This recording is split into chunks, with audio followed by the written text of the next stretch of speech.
வணக்கம் அன்பு உறவுகளே, தேவரப்பமின் தேவரண செய்திகளுக்கு உங்களை அன்போடு வரவேற்கிறேன். செய்திகள் வாசிப்பது பூவை மா ஜெயக்குமார் தேவர். நேற்று தூத்துக்குடி 3வது மைலில் அகில இந்திய ஃபார்வர்ட் பிளாக்கின் மாநில இளைஞரணி தலைவர் திரு ஸ்ரீவை சுரேஷ் தேவர் அவர்களை விடுதலை செய்ய கோரியும், நெல்லை தூத்துக்குடி மாவட்டங்களில் தேவரணத்தவர்கள் மீது போடப்பட்டுள்ள அனைத்து பொய் வழக்குகளையும் வாபஸ் வாங்க கோரியும் ஒருநாள் அடையாள உண்ணாவிரத போராட்டம் நடைபெற்றது. இதற்கு விழா ஏற்பாட்டை தேவரண கூட்டமைப்பின் தலைவர் திரு செல்லத்துறை பாண்டியன் அவர்கள் ஏற்பாடு செய்திருந்தார். திரு கணேசேவ அவர்கள் தலைமை ஏற்றிருந்தார். ராஜா மரவன், செல்வத்தேவர் மற்றும் கார்த்திக் ராஜன் ஆகியோர் முன்னிலை வகித்திருந்தனர். சிறப்பு அழைப்பாளராக தேவர் தேசிய பேரவையின் மாநில தலைவர் திரு கே.சி. திருமாரஞ்சி அவர்களும், தேவர் தேசிய பேரவையின் மாநில வழக்கறிஞர் பிரிவு அணியின் தலைவர் திரு சங்கிலி அவர்களும் கலந்து கொண்டு உரையாற்றினர். முக்குளத்தூரில் ஒரு உட்பிரிவான அகமுடையார்களுக்கு தனி இடஒதுக்கீடு கோரி வீரகுல அமரன் இயக்கத்தின் சார்பாக மதுரை அவனியாபுரத்தில் உள்ள தேவர் சிலை முன்பாக தொடர் உண்ணாநிலை போராட்டம் அறிவிக்கப்பட்டது.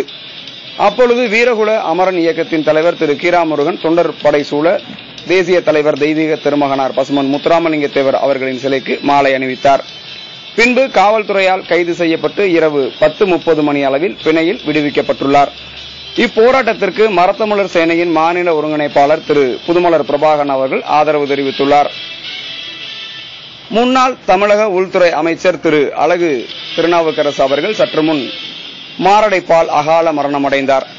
அவரை இழந்து வாடும் அவரது குடும்பத்திற்கு மக்கள் முன்னேற்ற கழகத்தின் மாநில தலைவர் திரு எம்.ஆர். செங்குட்டுவன் வாண்டியார் அவர்கள் ஆழ்ந்த இரங்கலை தெரிவித்துள்ளார். மேலும் இந்த செய்தி குறிப்பில் தெரிவித்துள்ளது, அன்னாரை இழந்து வாடும் அவரது குடும்பத்திற்கு ஆழ்ந்த இரங்கலை தெரிவித்துக் கொள்கிறோம்.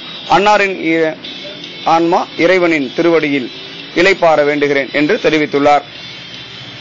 வருகின்ற 2016 சட்டமன்ற தேர்தலில் முக்குளத்தூர் சமுதாய கட்சிகளை ஒன்றிணைத்து தனித்து போட்டியிட வைக்கும் முயற்சியின் முதற்கட்டமாக நேற்று விருதுநகரில் மக்கள் முன்னேற்ற கழக மாநில தலைவர் திரு எம்.ஆர். செங்குட்டுவன் வாண்டியார் மற்றும் மதுரையில் மரத்தமிழர் சேனையின் மாநில ஒருங்கிணைப்பாளர் திரு புதுமலர் பிரபாகரன் அவர்களையும், வீரகுல அமரர் இயக்கத்தின் நிறுவனர் திரு கீரா முருகன் அவர்களையும் அகில இந்திய தேவர் குரூப்பின் சார்பாக சந்தித்து கலந்துரையாடப்பட்டது. மேலும் தேவர் தேசிய பேரவையின் மாநில தலைவர் திரு கே.சி. திருமாரஞ்சி அவர்களை சந்திப்பதாக இருந்தது. அவர்கள் நேற்று தூத்துக்குடியில் நடந்த உண்ணாநிலை போராட்டத்தில் கலந்து கொண்டதால் அவரை சந்திக்க முடியவில்லை. மேலும் அவரிடம் தொலைபேசியில் தொடர்பு கொண்டு விரைவில் சந்திக்க உள்ளதாக ஆல் இந்திய தேவர் குரூப்பின் ஒருங்கிணைப்பு குழு தகவல் தெரிவித்துள்ளது என்பது குறிப்பிடத்தக்கது. தேவர் தொலைக்காட்சியில் கவிஞர் சிநேகன் பற்றி இன்று ஒரு தவறாக சித்தரித்து அவதூறு பரப்பும் வகையில் செய்தி வெளியிடப்பட்டுள்ளது. இதை பற்றி விளக்கம் பெற கவிஞர் திரு சிநேகன் அவர்களை தொலைபேசியில் ஆல் இந்திய தேவர் குரூப்பின் செய்தியாளர் தொடர்பு கொண்டார்.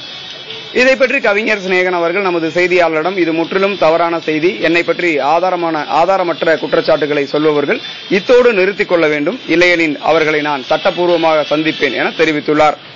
மேலும் கர்நாடக தேவர் சங்கத்தின் பொதுச் செயலாளர் திரு தமிழரசன் அவர்கள் தேவர் டிவியின் இயக்குநர் திரு ஏனாதி பூங்கதிர்வேலை தொடர்பு கொண்டு பேசியதற்கு திரு தமிழரசன் அவர்களை அச்சில் ஏற்ற முடியாத வார்த்தைகளால் திரு ஏனாதி பூங்கதிர்வேல் திட்டியுள்ளார். இதை கர்நாடக தேவர் சங்கம் வன்மையாக கண்டித்துள்ளது. நன்றி, வணக்கம் உறவுகளே. இத்தோடு இன்றைய தேவரண செய்திகள் நிறைவடைகிறது. உள்ளதை உள்ளதென்போம், அல்லதை இல்லை என்போம், சரி என்றால் சார்ந்து நிற்போம், தவறென்றால் தட்டி கேட்போம். அகில உலகத்திலும் பறந்து விருந்திருக்கக்கூடிய தேவரணத்திற்காக தொடர்ந்து ஒலிக்கும் தேவரண செய்திகள் வெளியீடு ஆல் இந்திய தேவர் குரூப், தேவர் FM மற்றும் மருது டிவி.